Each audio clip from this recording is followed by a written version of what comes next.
गोकुल का मतलब क्या है? गोकुल किसी केवल एक गांव का नाम है गोकुल, ऐसा नहीं है। गोकुल का आध्यात्मिक रूप है।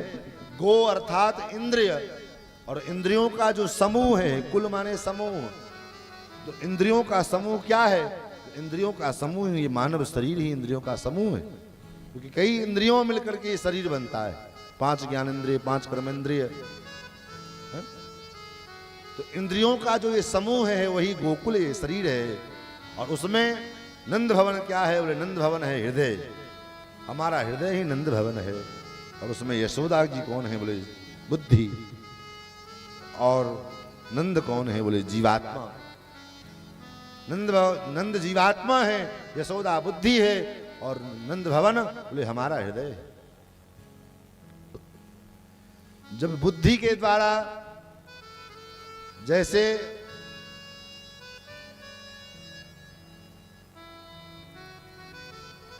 जब तक हम नंद और यशोदा नहीं बनते हैं तब तक हमारे घर में भगवान का उत्सव नहीं होता। नंद यशोदा बनने का मतलब क्या है?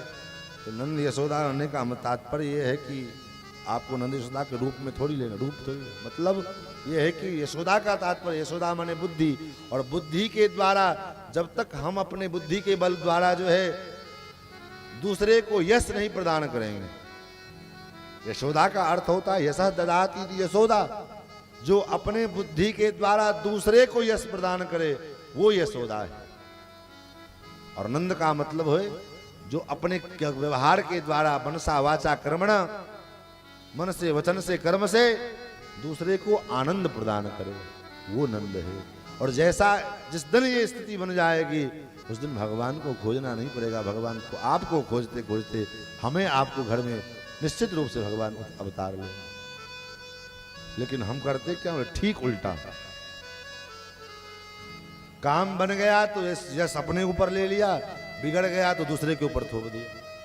देखा, हम कहते थे, हमारी बात नहीं मानते थे।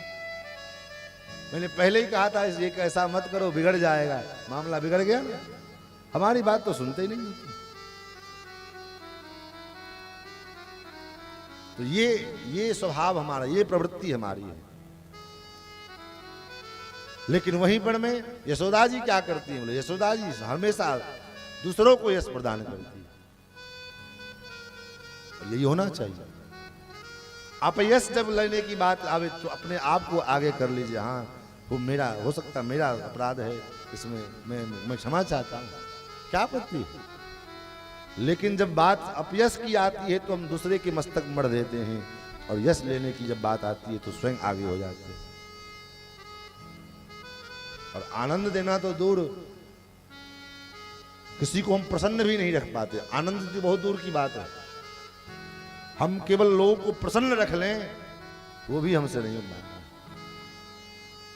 हमेशा कोई न कोई ऐसा व्यवहार, कोई न कोई ऐसा कटु वचन, कोई न कोई ऐसा जो है क्रिया हमारी जो जिससे दूसरों को कष्ट होता है, जिससे दूसरों को हानि होती है, जिससे दूसरों का हृदय दुखता है।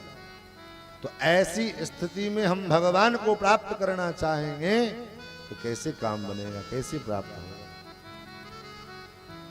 महाराज, भगवान के उत्सव का यही तात्पर्य है। और हम प्रयास करें कि हमारे हृदय में रूपी नंद भवन में भी रोज उत्सव हो गए, रोज आनंद बने, रोज आनंद मंगल का जो है स्वरूप बने। कैसे होगा? बोले अपने आप में ऐसी प्रवृत्ति बनावे, अपने को नंद यशोदा बनावे। महाराज, नंद बाबा, ये उत्सव चल रहा है, कितना लंबा उत्सव हुआ? बोले मास दिवस कर दिवस भा, मर्म न जाना कोई, रथ समेत रवि था के निशा कवन विधि होए। जैसे रामावतार में 1 महीने का दिन हो गया, ऐसे कृष्णावतार में भी वही स्थिति है। क्योंकि आनंद का जो समय है ना, कितना भी लंबा क्यों ना होवे, तुरंत बीत जाता है, पता ही नहीं चलता किधर निकल गए। सुख की घड़ी बीतते देर नहीं लगती, भले ही लंबा घड़ी होवे, 10 दिन का समय क्यों ना होवे, 7 दिन की कथा पता नहीं कैसी बीत जाती है। खेलते खेलते मला हंसते खेलते निकल जाता है 7 दिन का समय। और दुख का समय 1 घंटा भी व्यतीत होवे तो महाराज चाहे कभी अनुभव करके देखना, कभी रात्रि के समय किसी दिन अधिक तबीयत खराब हो जाए तो लगता है ना रात्रि कब बीतेगी, वो रात्रि लगता है कि वो रात्रि ब्रह्मा की रात्रि के समान हो जाती है। हमने तो अनुभव किया है। लेकिन दुख आनंद का जो समय है बड़ा जल्दी बीतता है।